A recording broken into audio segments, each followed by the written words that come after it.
നമസ്കാരം. കണ്ണൂർ ഇരിക്കൂറിൽ മോഷണം നടന്ന വീട്ടിൽ നിന്നും കാണാതായ ഹുൻസൂർ സ്വദേശിനി ദർശിത കർണാടകയിലെ സാലിഗ്രാമിൽ ലോഡ്ജിൽ കൊല്ലപ്പെട്ട സംഭവത്തിൽ അടിമുടി ദുരൂഹത.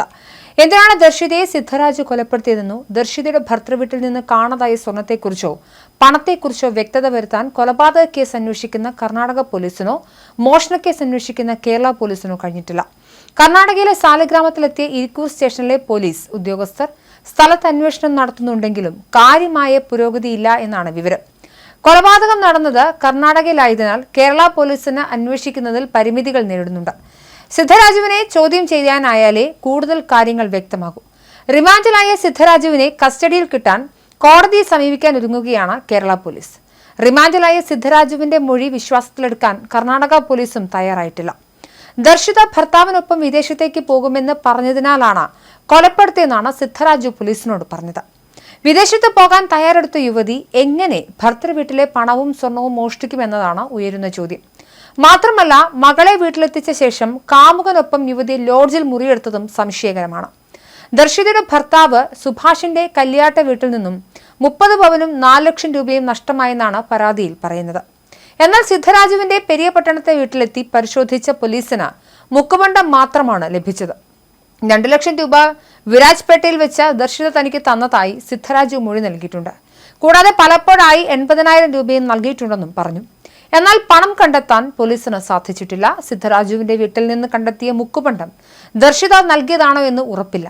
ഇനി ദർശിത നൽകിയതാണെങ്കിൽ കല്യാട്ട വീട്ടിൽ നിന്ന് മോഷണം പോയത് മുക്കുപണ്ടങ്ങളാണോ എന്ന സംശയവും ഉയരുന്നുണ്ട്. 4 ലക്ഷം രൂപ കല്യാട്ടിൽ നിന്ന് മോഷണം പോയെന്നാണ് പരാതി. ദർശിത 2 ലക്ഷമാണ് തനിക്ക് തന്നതെന്നാണ് സിദ്ധരാജു പറഞ്ഞത്. അങ്ങനെയെങ്കിൽ ബാക്കി 2 ലക്ഷം എവിടെ? ഇനി അതല്ല, കല്യാട്ടിൽ നിന്ന് നഷ്ടമായത് 2 ലക്ഷം മാത്രമാണെന്ന ചോദ്യവും അവശേഷിക്കുന്നു. 6 വർഷമായി ദർശിതയും സിദ്ധരാജുവും തമ്മിൽ ബന്ധമുണ്ടെന്നാണ് പോലീസ് നൽകുന്ന വിവരം. വെള്ളിയാഴ്ചയാണ് ദർശിത കല്യാട്ട വീട്ടിൽ നിന്നും സ്വന്തം നാടായ കർണാടക ഹുൻസർ ബിലിക്കരയിലെ വീട്ടിലേക്ക് പോയത്. വെള്ളിയാഴ്ച ഉച്ചയ്ക്ക് ശേഷം വിരാജ്പേട്ടയിൽ സിദ്ധരാജുവും ദർശിതയും കണ്ടുമുട്ടിയിരുന്നു. കൈവശമുണ്ടായിരുന്ന 3 ബാഗുകൾ, ഒരു ബാഗ് സിദ്ധരാജുവിനെ ഏൽപ്പിച്ച ശേഷം ദർശിതയും മകളും ബിലിക്കരയിലേക്ക് പോയി. ശനിയാഴ്ച വീണ്ടും കണ്ടുമുട്ടുകയും ലോഡ്ജിൽ മുറിയെടുക്കുകയുമായിരുന്നു. ഇവിടെ വെച്ചായിരുന്നു കൊലപാതകം. 2:50 ഇരുവരും മുറിയിലെത്തി.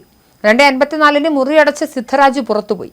4 മിനിറ്റിനുള്ളിൽ ദർശിതയെ സിദ്ധരാജു കൊലപ്പെടുത്തിയ ശേഷമാണ് പുറത്തുപോയത്. കൂടെയുള്ളത് ഭാര്യയാണെന്നാണ് സിദ്ധരാജു പറഞ്ഞത്. പിന്നീട് സിദ്ധരാജു ഭക്ഷണം വാങ്ങാനായി പുറത്തുപോയി. അരമണിക്കൂറിന് ശേഷം ഒരു കവറുമായാണ് തിരിച്ചെത്തിയത്. ഇതിന് പിന്നാലെയാണ് മുറി അകത്തുനിന്ന് പൂട്ടിയെന്നും പറഞ്ഞ് സിദ്ധരാജു വന്നത്. തുടർന്ന് ജീവനക്കാർ ബലം പ്രയോഗിച്ച് വാതിൽ തുറന്നതോടെയാണ് ചോരയിൽ കുളിച്ച് കിടക്കുന്ന നിലയിൽ യുവതിയുടെ മൃതദേഹം കണ്ടതെന്നും ലോഡ്ജ് മാനേജർ പറഞ്ഞു. മുറിയിൽ നിന്നും സ്ഫോടന ശബ്ദമൊന്നും കേട്ടിരുന്നില്ല എന്നും മുറിക്കുള്ളിൽ വെടിമരുന്നിന്റെ അംശമൊന്നും കണ്ടില്ലെന്നും ലോഡ്ജ് മാനേജർ വ്യക്തമാക്കി. ലോഡ്ജ് മുറിയിൽ നിന്നും 2 മീറ്ററോളം നീളമുള്ള വൈദ്യുത കേബിൾ കണ്ടെടുത്തിട്ടുണ്ട്. വൈദ്യുത കേബിൾ വായിൽ തിരുകി ഷോക്കടിപ്പിച്ചോ അല്ലെങ്കിൽ ഡിറ്റനേറ്റർ ഉപയോഗിച്ച് സ്ഫോടക വസ്തു പൊട്ടിച്ചോ പ്രതി കൊലപാതകം നടത്തിയെന്നാണ് പോലീസിന്റെ പ്രാഥമിക നിഗമനം.